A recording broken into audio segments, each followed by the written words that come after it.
Hello, friends. Welcome to Science Talk. I am your host, Jim Assa. Okay, in another sub-report from the Energy Mix that was published on here was March 1st of 2022. Marine species habitats suffer from unprecedented ocean conditions. Okay, so let's take a look what's going on here. Well, as you can see here, this is a coral reef that looks in some distress. Yeah, you can see some polyps here, there, but these corals here, I don't know if it's elkhorn coral, stag coral, whatever. They look distressed. We've got a couple of fish here, but I'm not seeing a whole. There should be a whole lot more fish swimming about if this was a healthy reef. This does not look healthy to me at all. Ocean coastal species and habitats are struggling with a rapid shift to conditions that have not been seen in thousands of years, the IPCC reports in this week's assessment of climate adaptation impacts vulnerability.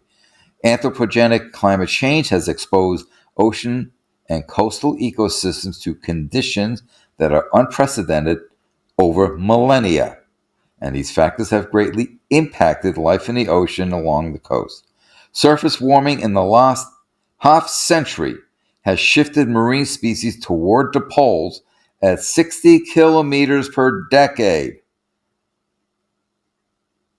Okay, that's not quite 1 degree latitude change, but it's close. While seasonal events for fish occur 3 days earlier per decade. Seasonal event. They're probably talking about when spawning takes place, when the sac fry emerge. So with the yolk sac still attached, that kind of stuff. Covering 71% of the globe, oceans provide animal protein for 3.3 billion people and livelihood for 60 million. They regulate global climate, sequester anthropogenic atmospheric CO2, produce half the world's photosynthetic oxygen, at least, it's more than that, provide a wealth of aesthetic and cultural resources, although the report does not quantify the economic benefits from tourism or other ocean industries. Well, we know what the sequestration of CO2 and, for that matter, heat to death is drastically slowing down. Warming, acidification, deoxygenation are increasing the threat to fish and invertebrates, which in turn drives habitat loss, population declines. Warmer waters hold less gas. Organisms rely on dissolved oxygen, oxygen in solution in the water. If you increase the water temperature, there's going to be less oxygen in solution. You're going to have what? Suffocation, asphyxiation of organisms. At warming levels beyond 2C by 2100, a lot sooner than that, risk of extirpation, extinction, ecosystem collapse escalate rapidly. Extreme global warming levels of greater than 5.2 C may cause mass extinction of marine species. And we are on path of a warming of at least 5C by 2100, if not more. Marine heat waves are more frequent and intense, which exposes species and ecosystems to environmental conditions beyond their tolerance and acclimation limits. Basically, increase drastically mortality. These heat waves are responsible for, there it is, mass mortalities among coral reefs, rocky shores, kelp forests, seagrasses, mangroves, semi-enclosed seas, semi-enclosed seas, as well as recent events along the west coast of North America, probably referring to the blob, the heat waves like off the coast of Oregon. as well as the east coast of Australia, where you find the Great Barrier Reef, which drive abrupt shifts in community composition that may persist for years. As reefs, kelp forests, and seagrass meadows undergo irreversible phase shifts, marine habitats will collapse. Without adaptation, the rate of sea level rise is very likely to exceed that of reef growth by 2050. And altered timing of plankton blooms increases the risk of a mismatch when fish spawn. Basically, the productivity blooms out of sync with when the fish fry are looking to eat. If they if the events occur earlier for them, when they come out looking for food, when they're most vulnerable because they're small and there's no food supply, a lot of them will starve to death. And if they're not eating, they're not growing, it increases their risk of being picked off by larger predators. Although impacts of multiple climate and non-climate drivers can be beneficial and neutral in marine life, most are detrimental. And warming worsens the severe impact from dead zones or low oxygen areas in the ocean. Overfishing, urbanization also increase the vulnerability of coastal ecosystems, the sea level rise, and changes in wave energy. But the report suggests humans have the means to reduce the pressure on ecosystems that will decrease their vulnerability. I'm going to call BS on that, mainly overpopulation. And no, we're increasing our pressures on ecosystems. Another thing that's not mentioned here with respect to the dead zone is the over eutrophication. We have all that agricultural fertilizer runoff that basically decreases the DO, the dissolved oxygen, which jacks up the biological oxygen demand, which means organisms are needing more and more oxygen and they're not getting it, and that leads to high mortalities. Climate-driven impacts on ocean and coastal environments have caused measurable changes in specific industries, economic losses, emotional harm, altered cultural and recreational activities around the world. These impacts are increasing the geographic spread and risk of marine-borne pathogens which endanger human health. And we're one of those that's included, but not strictly that, are the paralytic shellfish poisoning, right? PSP. Both climatic and non-climate factors expose densely populated coastal zones to flooding and decrease physical protection of people, property, culturally important sites. It is virtually certain that ocean conditions will continue to diverge from a pre-industrial state as a result of climatic drivers. Even if average warming remains below 2°C, the richness of marine species near the equator and in the Arctic will continue to decline. Even in the deep ocean, all global warming levels will cause faster movements of temperature niches by 2100 than those that have driven extensive reorganization of marine biodiversity at the ocean surface over the past 50 years. Risks from sea level rise for coastal ecosystems and people are very likely to increase tenfold well before 2100 without adaptation and mitigation action. Sea level rise will increase the risk of coastal erosion and loss of coastal habitat, while salinization of groundwater will compromise coastal ecosystems and livelihoods. How many times have you heard me talk about brine infiltration? That's what that is. Brine infiltration, where now the water is no longer potable. People can't drink it. It also puts at risk crops. Unless you develop crops that are salt tolerant, the increased salinity will kill the crops. Very serious problem. Without major efforts to reduce emissions and adapt to climate impacts, most coral reefs, mangroves, and salt marshes will be unable to keep up with sea level rise by 2050, and ecological impacts will escalate rapidly beyond that time, resulting in decreases in natural shoreline protection will place increasing numbers of people at risk. The ability to adapt to current coastal impacts, cope with future coastal risks, prevent further acceleration of sea level rise beyond 2050 depends on immediate implementation of mitigation and adaptation actions.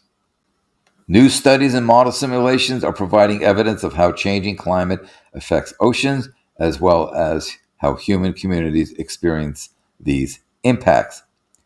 Climate change will alter many ecosystem services, but the impacts on humans will depend on the overall vulnerability of each community, which is strongly influenced by local context and development pathways. Translation: local politics. The report suggests fishers will be less vulnerable if they are able to move, diversify, or leverage technology to sustain harvest, while rules to eliminate overfishing will increase the future capacity of fisheries to adapt. Communities that depend on marine resources, including indigenous peoples, will be at increased risk of losing cultural heritage, traditional seafood source nutrition. This is a major issue up here in Alaska. Whether you have the salmon doing the migration runs up the rivers, the major rivers like the Yukon, for example, we have major salmon runs there, or the Tanana, the Nenana rivers, what have you, or coastal fishing, all going to be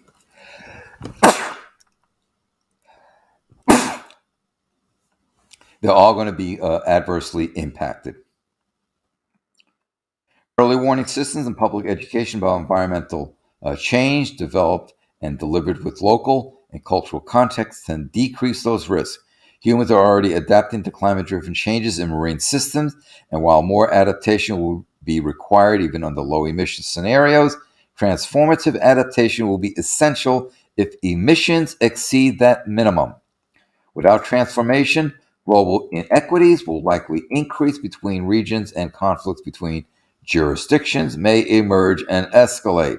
Translation: wars. Ultimately, while available adaptation options are unable to offset climate change impact on marine ecosystems, transformative adaptation combined with ambitious and urgent mitigation measures can meaningfully reduce impact.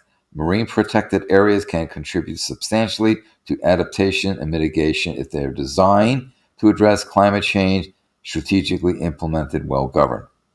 But climate change has caused substantial damages and increasingly irreversible losses in terrestrial, freshwater, coastal, open ocean marine ecosystems. The extent and magnitude of climate change impact are larger than estimated in previous assessments. Let's look at that again. The extent and magnitude of climate change impact are larger than estimated in previous assessments. In other words, they just submitted to underestimation with adverse socioeconomic economic consequences. And at this point, some losses are already irreversible, while other impacts are approaching irreversibility. This is rather blunt and harsh and stark.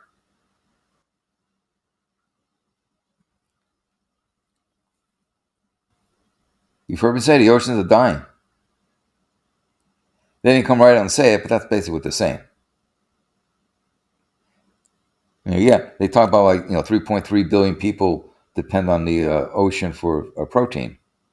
Well, overpopulation, overfishing, you're going to strip that clean, along with the acidification, the bleaching of the corals, the stratification that's taken place.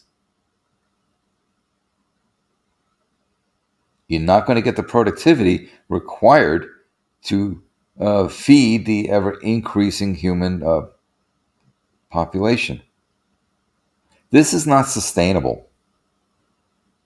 Something will give. Something has to give. And the result will be extreme high mortality. So, kind of a bleak report here, but I'm glad, as bleak as it is, I'm glad they're not trying to sugarcoat and downplay it or poo-poo it. They're being quite blunt and straightforward with what's happening and what is coming down the pipe, and the very deleterious consequences for marine ecosystems. This is not good. Not good one bit. And the fact that they talked about the phytoplankton providing half of the atmospheric oxygen, it's more than that, but that's important. That's the oceans die, you get the stratification, you get the drop in productivity, you're not going to get that atmospheric oxygen. That affects all air breathing organisms, and that includes humans. A lot of the things that I said in here, I have been discussing with you people for years. You just look at my videos. I've been discussing these issues. Organisms moving to to higher latitudes because the oceans are getting too warm.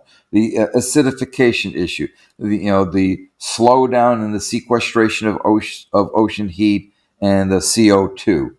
The overfishing of the fishery stock, etc., etc. I have been bringing you these stories for years, and we're just now starting to see this coming out.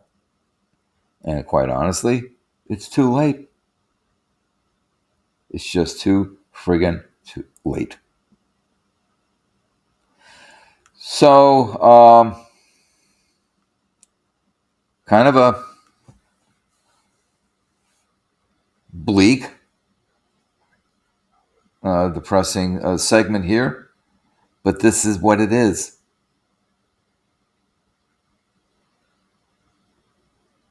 The oceans are in trouble. Humans are in trouble. Thank you for your time.